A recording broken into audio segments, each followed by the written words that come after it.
On this episode of China Unscripted, the system is broken in Hong Kong. What protesters have learned from Bruce Lee, and liberty without democracy.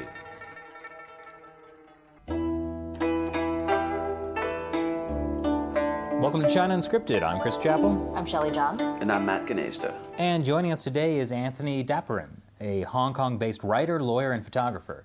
He's also the author of the book City of Protest, A Recent History of Dissent in Hong Kong.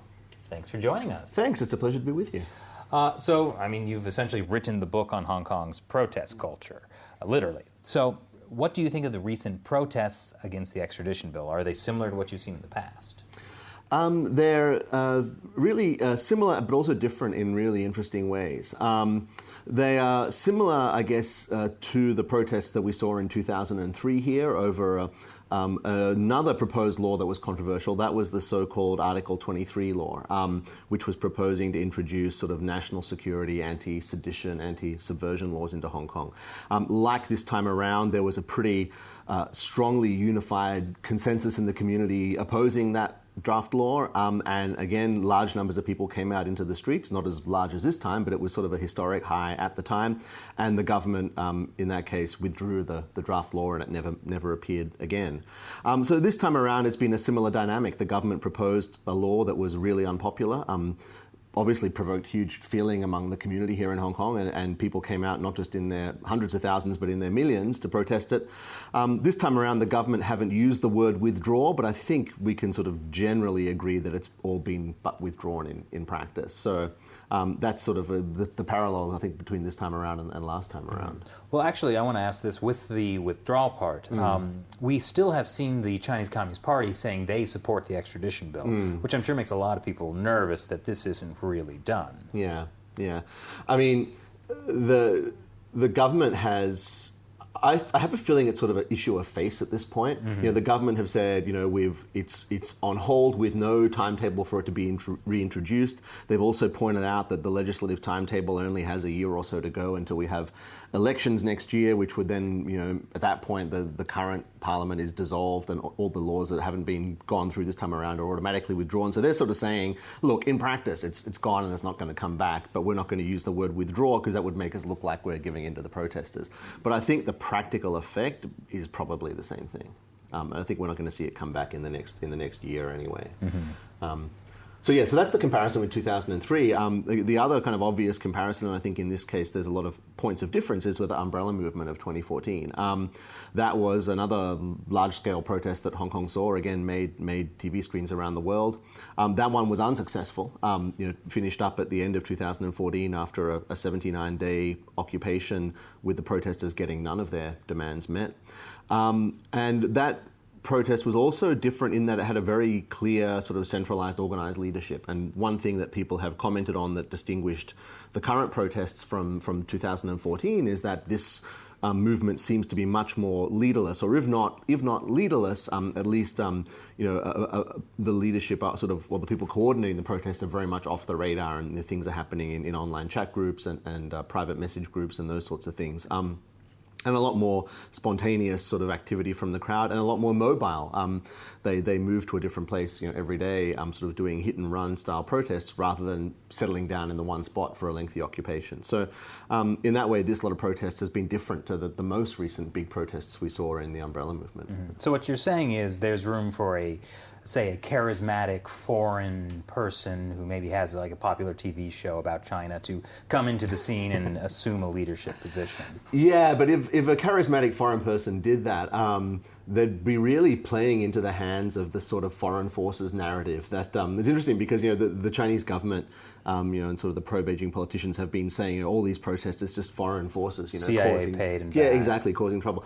And if anyone who's spent any time down at those protest marches knows that there's it's not not sensible or possible, even kind of within the bounds of sort of, any kind of rational explanation that's what's going on. We were at the protests yesterday where they were going from consulate to consulate ahead of the G20, and there was one woman who was actively shouting, "We need foreign intervention." Right. Yes, they're asking. Also, the T-shirts that they have where it said, like, liberate Hong Kong on them? Yeah, that's an interesting turn that they seemed to take yesterday, Yeah. right? Yeah. And you've seen, I saw also some graffiti that said something like, Trump, please come and free Hong Kong, or something like that, which is an unusual request. There was a big, like, they had graffitied it onto the road in the middle of the night. So that was interesting to see.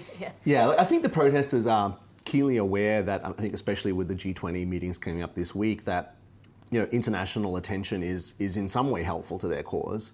In the sense that Hong Kong's an international city. A lot of businesses and people around the world have interests here or care about what happens in the place, and getting that international media attention, international governments talking about it is going to be helpful. But at the same time, China has always had this aversion to foreign interference, and going back to the century of national humiliation, all those kind of things that it can very easily become counterproductive to the protesters' sort of aims. So it's a kind of interesting balance that they need to sort of find when they're sort of engaging with foreign parties, I guess. I am kind of surprised that as far as I know, the Chinese government hasn't commented yet on the kind of language that they used about like liberating Hong Kong or Yeah, I mean anything that smacks of self-determination or independence is the so-called red line that Xi Jinping laid down.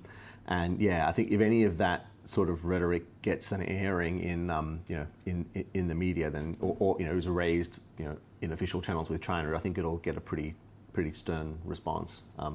But it'd be interesting to see, because this is something that, as you say, sort of was mentioned the last couple of days. It wasn't there in the big protests going back a couple of weeks. So it'll be interesting to see as we come up to the 1st of July protests, whether that kind of line of demands from the protesters is kind of continued to be pursued, and how that's articulated. Well, I know the Chinese Communist Party has essentially demanded that none of the other G20 countries even bring up Hong Kong during the meetings. How much of this do you think is just them not wanting to even talk about it right now?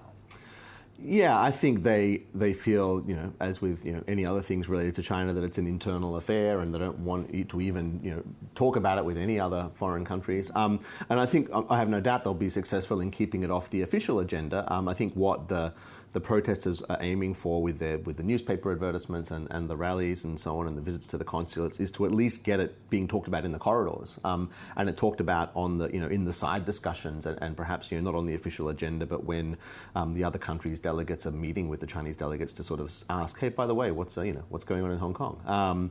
So to at least get it as one of the issues that are kind of in the air around on the sidelines of the meetings. That's probably the best they can hope for, I would think. And the answer is, of course, that nothing's happening in Hong Kong. 800,000 Hong Kongers definitely support the extradition bill. No, according to official state-run media. China Daily. That's right. Yeah. Well, so you mentioned Article 23, and so there's a comparison there. Article 23 was this pretty scary national security bill, and I think it was about 500,000 people came out to protest that. Why did the extradition bill get 2 million people out? Or as Carrie Lam has said, at least a few thousand people. Yeah, it's interesting. Why did this get even more people out than the Article 23 protests? I think it probably goes to sort of a general feeling of unhappiness that's sort of been festering in the community for the last few years. In 2003, the discontent obviously was around the law itself, the Article 23 law, and then the broader discontent was sort of around the economic situation in Hong Kong at the time. We just had SARS. Tung Chee-hwa was sort of bumbling along with various initiatives that weren't quite working. So it was sort of broadly speaking an economic discontent, which I think helped swell those numbers.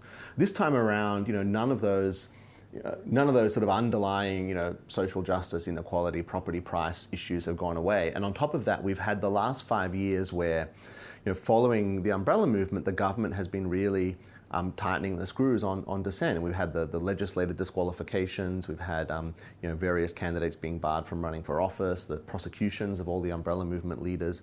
And all of that didn't get a strong response from the public. And I think that sort of, rather than, it wasn't the fact that people didn't care about any of that stuff, it's just sort of been buried and slowly building in terms of another source of anxiety for people. So that when this issue came up, the extradition law issue came up, there were all these other grievances, all this sense of, the people's democratically expressed will through the ballot box in the LegCo led to their candidates being disqualified and kicked out. And plus on top of that, the economic and broader sort of social justice issues. And I think that just sort of snowballed into something that is, a big ball of sort of discontent that had to be expressed in this way. I think that might help explain why the numbers were even bigger than anyone expected, I think. Well, I think you touch on an interesting point. From the people that we've been interviewing in Hong Kong, like Emily Lau, there's a sense that the system of Hong Kong is broken. Yeah.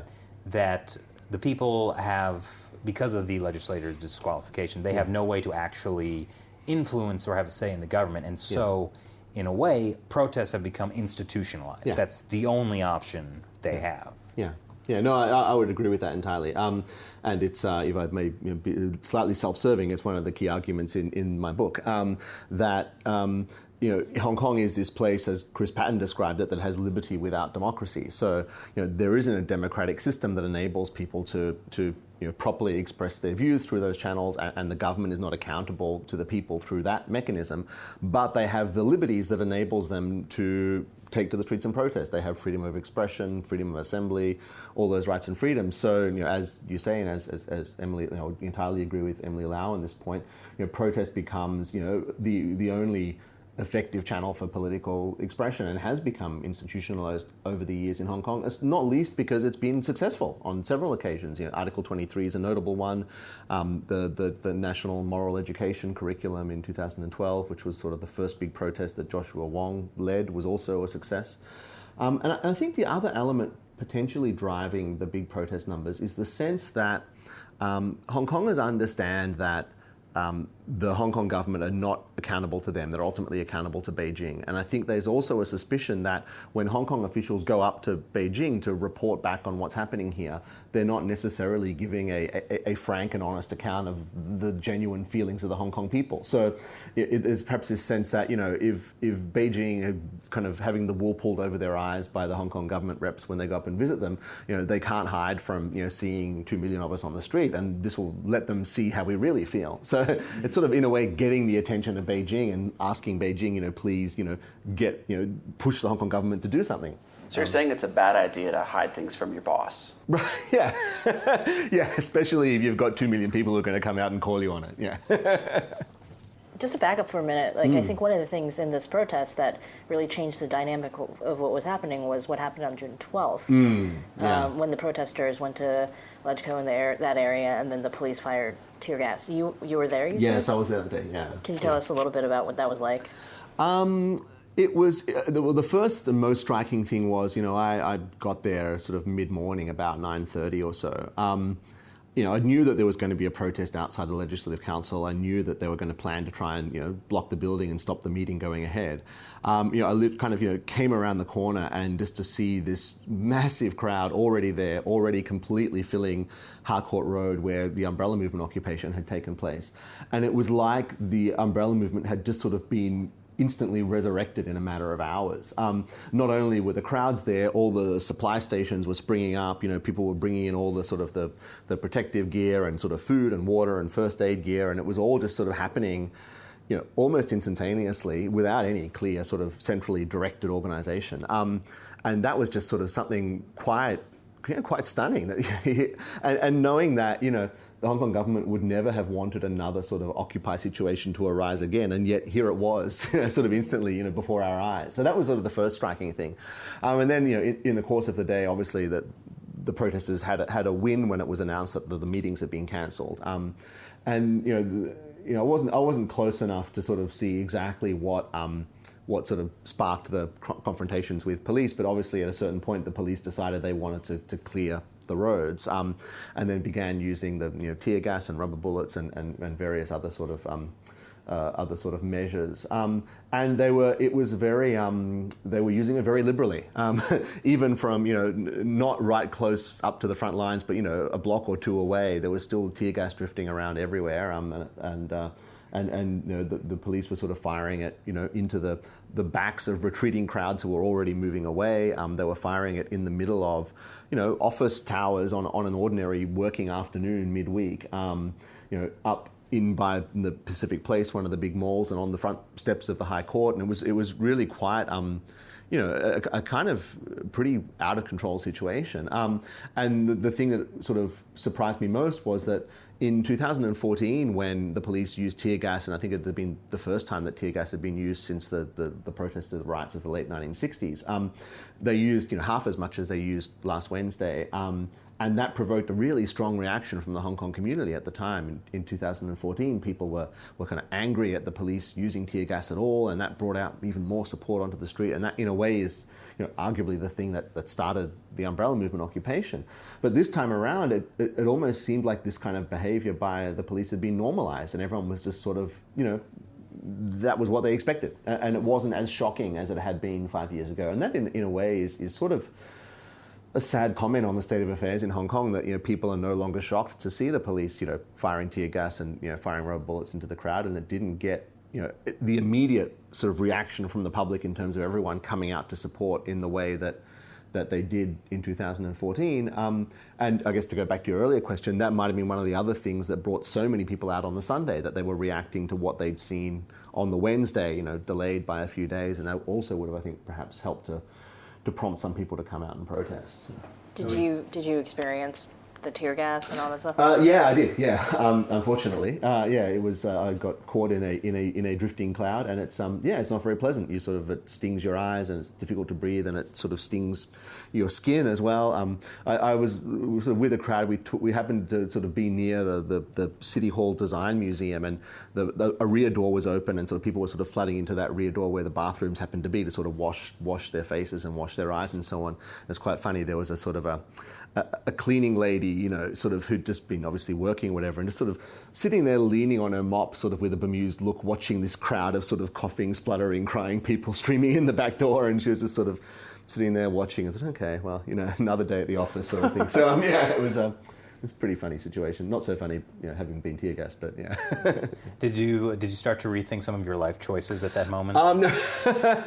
I mean, I was there. I should clarify. I was there not as a protester, but in my sort of capacity as a writer and commentator and analyst of all of this. So I sort of like to think that I was collateral damage rather than the actual target of. Yeah. But I mean, as I say, that it was being so so liberally deployed that anyone in the vicinity couldn't have avoided it. Was that surprising that the police would do it to that extent? Because, like you said, it seems normalized now, but it's still, I mean, the last time you used it still provoked a reaction. Yeah. And I think it continues to resonate now. I mean, I think it is one of the things that's really driving the protesters still. And I sort of wonder if the police hadn't reacted that strongly on the Wednesday, and with the government sort of, putting the bill on hold, whether that might have diffused many of the ongoing protests. And I think part of that, the refusal, the anger at the police behaviour, the refusal of the government to, have any kind of independent inquiry or investigation of what happened is continuing to fuel, I think, some discontent that's bringing people out into these sort of ongoing protests that we're seeing, in the weeks following that. Well, we've certainly seen even since we've been here, a deterioration in the relationship with the police. When the protesters first occupied the area around the police HQ, they taped up the security cameras so they couldn't see.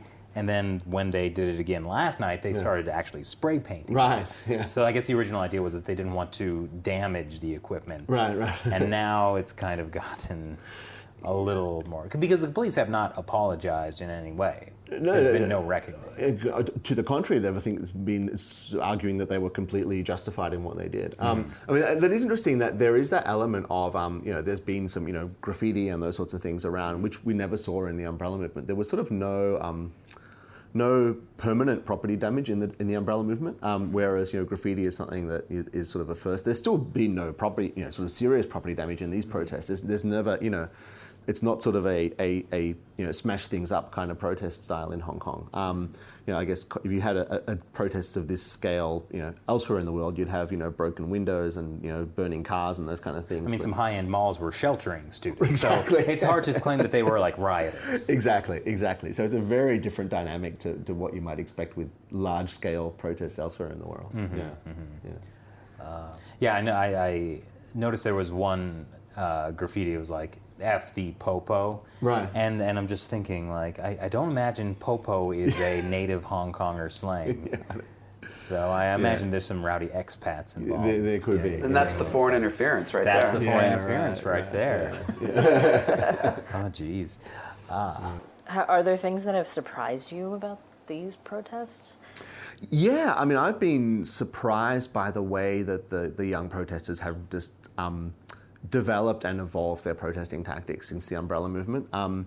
They saw that long-term occupation didn't work, and the protests that we saw around closing down various government buildings with pretty small, agile groups of protesters, just a couple of hundred, blocking the entrances until the government sort of says, okay, we're going to close down the building for the day, everyone go home. And then as soon as they realize, okay, we've achieved our aim, they don't sort of stick around, okay, let's get up and move on to the next target. And they did that, last Friday across a number of different government buildings. They've done it again this morning outside the Department of Justice. It's really smart strategy. You can use small numbers of people to create pretty large disruption. And bear in mind that most of these protesters are young. I think a lot of them are university students. We're into the summer vacation now for them, and they can keep this up all summer long, right? It's kind of like, how did you spend your summer holiday? We're just like, closing down government buildings all summer long. So yeah. Well, I know this is an interesting point Shelley made, but that the idea that the protesters have kind of learned something from Bruce Lee. Oh, right. That there were those on Telegram, those kinds of posters going around saying hashtag be water. Be water. Yeah, exactly. No, and there is a sort of sense that you can't, you don't meet force with force, right? And this sense that rather than sort of go into direct conflict with the police, go be like water, flow to where there's least resistance and be more effective there. So yeah, I've seen those sort of memes going around as well, and it looks like they're making great use of that philosophy. So I think that's been a really surprising and notable aspect to the way the protests have unfolded. And of course, their use of technology has developed as well. I think in terms of as you say, the Telegram chat groups and the various online groups, the polls that they run to decide what they're going to do next. Should we stay or should we go? And let's run an online poll and decide. The crowdfunding with these newspaper advertisements they've just done. Some really just interesting uses of technology and kind of interesting uses of technology as a model of sort of participatory democracy as well, with these kind of open votes and referendums and these sorts of things. So, are they doing these votes in the Telegram groups? Or? I've seen them in Telegram groups. Yeah, I think they do it on the LAHKG forums as well. That's been called the Reddit of Hong Kong. Is that accurate? Yeah, I think that sounds right. I mean, it's a pretty lo-fi discussion board site. I think it's just lihkg.com perhaps, just post on all different topics and yeah. And they should give WeChat a try. I hear that's a great platform. There was this recent Wall Street Journal article that was kind of about, there could be backlash building to the protests. Is that from kind of ordinary Hong Kongers who just resent, the fact that they couldn't put their taxes in because the revenue building was blocked or whatever. Is that a concern? Yeah, and certainly that draws on, I think, the experience of the umbrella movement, right? Where the longer that occupation went on, the less, the more that community support dwindled, and I think people got sick of the inconvenience. I think that in this time around, the protesters did have the benefit of very unified and broad community support behind the initial cause to get the extradition bill withdrawn. I think that if the community generally feels that that's been as good as achieved, and if the protesters sort of are moving on to other broader aims, and certainly from the protest last night, we started to see this sort of requests for democracy coming back into some of the rhetoric and some of the slogans and what they're asking for. That might also be a way to dissipate the broad public community support they've had up until now. That together with if their actions cause great inconvenience to the public, that might further help undermine them. It was interesting. I think it was yesterday, after them having closed down the Revenue Tower 2 days ago. Yesterday, apparently, they came back and sort of stood outside holding up signs apologising for the inconvenience, which is very considerate. Very interesting. That's also very British. Right? Yeah, very British, very Hong Kong. Yeah. That's right. I did see a video of them like going there and holding up signs, apologizing, and then there was one guy who like kind of like walked past and like patted one of the the protesters on the shoulder. Yeah. It's okay. Thank you for defending our Yeah. freedom. Thank you for your service. Yeah. Yeah, I couldn't tell if that Wall Street Journal article was bringing up like a legitimate point or if it was kind of just, you can't keep writing articles about how the protests are, being supported, and then you gotta maybe like get another angle. Is there backlash, and then is there backlash to the backlash? Yeah, right. Yeah. No, for sure. There's I guess there's only so many things you can say about this, right? Yeah. Well, I hope not, because you're writing books about it. That's right. Yeah. So what's the next great angle on the protest? Look, so we can scoop that. Sure. I mean, I think everyone's looking ahead to 1st of July. I've heard a lot of talk among sort of, friends who are active in the protests that there's a sense that they think that the Hong Kong government and or Beijing are waiting to see what happens on 1st of July before they decide any next steps. There's a sense that, if there's another big turnout on 1st of July, they may be more responsive. If the 1st of July sort of turns out to be a bit of a fizzer, they may then feel that they've kind of won the battle and move on. So I'm seeing a lot of talk about people sort of saying we all have to make sure we get out on 1st of July and show them that we still care and we're still unhappy and we still want the government to act. So I think that's going to be interesting. And then just alluding to what we were just talking about, what message are they communicating on 1st of July? What are they asking for? It seems they have dropped the demand for Carrie Lam to resign. I think partly they feel that that's not likely because that'd be too much of a loss of face for Beijing. And I think they also feel that even if she goes, someone else, is going to replace her who's not going to be any better. So they seem to have sort of given up on that. They had sort of scaled the demands just, back to just focus on the extradition bill and the police violence and the things around that and the charges of the protesters. But then, suddenly over the last couple of days, this sort of democracy thing has come back again, and we'll see if that becomes a central theme of the protests on Monday and how that develops. So I'm sure we'll see a few more sort of small-scale protests like we saw this morning around the edges of the next few days with the G20 meetings, and then Monday will be sort of a pretty big litmus test, I think, for where the movement goes from here and how the government reacts. Well, we'll definitely be there. Yeah. Are you surprised about how much the Hong Kong government has backed down? Or do you think they even have backed down? Yeah, I'm on the contrary. I'm sort of surprised how little they've given, because in a way, especially the demands from the protesters last week weren't really big asks. If the government's already said, we're putting the bill on hold, there's no timetable for it to be resumed, you all know there are elections next year, you all know that we're not going to do this before the elections and then it's going to be withdrawn, then why don't they just say, okay, it's withdrawn? It's sort of, one tiny step more. It's very symbolic, and they're sort of, in a way, both sides are sort of arguing about semantics at this point on that. But the other things, like, just having a public statement where they come out and say, yes, we recognize, that there's, been concerns in the community and also voiced internationally about the way, the police handled the protests on Wednesday, the 12th of June. And yeah, we'll have an inquiry into that. That's something that kind of any or many, normal countries with functioning governments would do in this kind of situation. And I don't see that as a big ask from the government. So I'm surprised that they haven't offered up that. And I was also surprised in the Carrie Lam's lack of proper apology until very late in the piece. I mean, everything that she did after the second big protest, she should have done after the first. And why 1 million people wasn't enough, but 2 million was, sort of is, the mind kind of boggles what was going on in terms of the political calculations there. But yeah, so I feel like the Hong Kong government really haven't done themselves any favors in sort of the way they behave continues to provoke people to come out and to protest. And as I say, I don't think that the protesters are asking for sort of crazy demands, but maybe if the Hong Kong government keeps pushing back like this, the demands will get more demanding. Demands get more demanding. I mean, the demands will get bigger. They'll get bigger asks, and that's going to be even harder for the government to meet. So I just feel that the way the government has handled the whole affair is sort of just a complete disaster from beginning to end, really. What do you think the Hong Kong government's inability to meet protesters' demands says about Hong Kong's relationship with the PRC and one country, two systems?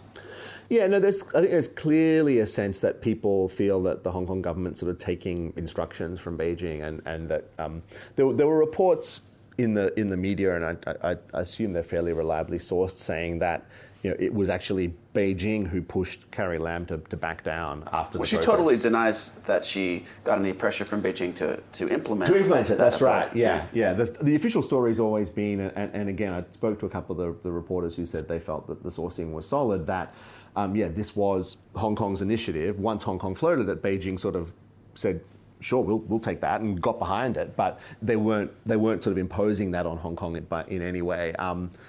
And I think which is why it was perhaps easier for them to then say, when things took a turn for the worse, to tell Hong Kong to back down again. But clearly there's one of the key sources of anxiety in Hong Kong, and one of the key sort of reasons why this particular law caused concern in the community was that very issue of the relationship between Hong Kong and Beijing. I think an anxiety among people in Hong Kong that Beijing was getting increasingly proactive in its sort of involvement in Hong Kong affairs, and that Beijing wasn't living up to its side of the bargain of letting Hong Kongers run Hong Kong with a high degree of autonomy. And that's sort of, I think, one of the many things that causes discontent. One of the ways that the Hong Kong government and Beijing might try to diffuse the sentiment here and sort of improve the sentiment of the Hong Kong community is to sort of back off a bit and allow a bit more freedom and a bit more participation in the governance of Hong Kong than they've been allowing over the last few years. But that would be an even bigger backing down in a certain sense, right? Because they've kind of done these things that you mentioned, like disqualifying legislators, like kind of punishing the umbrella movement people. So to kind of like back down from that would be like, well, we've been wrong for the last 5 years. Yeah, so I mean, it's obviously in a way easier for them to not do things, so to act by inaction rather than to sort of make bold policy initiatives, to suddenly, as I think would be very welcomed if they decided to, kickstart the political reform process again and talk about universal suffrage for the chief executive. But there are things they can sort of stop doing, like, once the people have voted and put people into office, let those people actually hold the office that people have voted them for, to not actively interfere in elections in the way that they do, to not so obviously and increasingly brazenly issue instructions to Hong Kong legislators and call senior Hong Kong government people into the liaison office for meetings and those sorts of things. I mean, if in a way if they sort of backed off a bit from the various steps they've been taking, I think that would be a good start to sort of reassuring the community that they are serious about allowing one country, two systems to continue to function in the way that everyone initially envisaged that it would.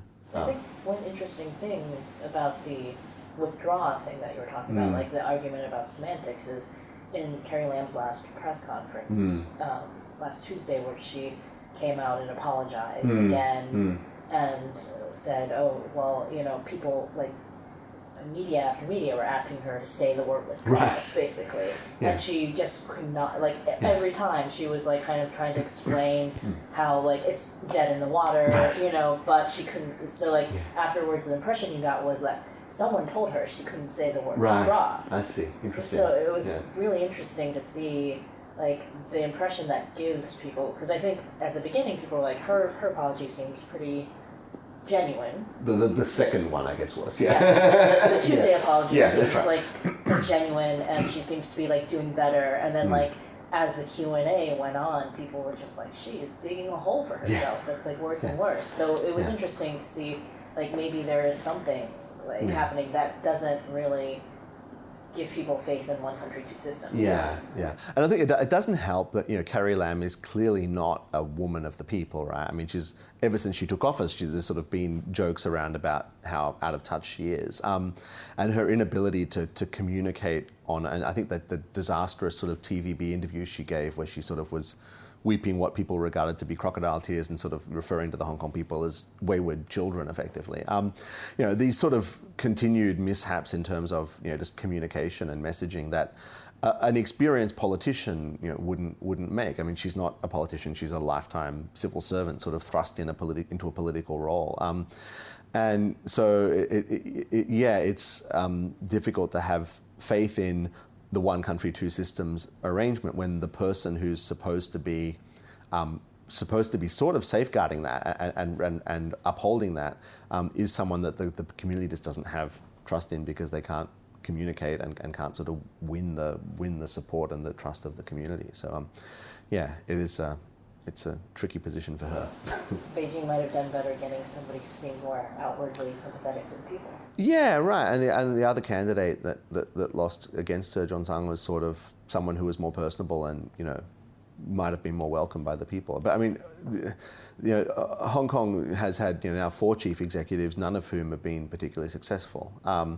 Donald Tsang was sort of the most popular, but then ended up being sort of convicted for misconduct in public office, which conviction was just quashed by the court this week.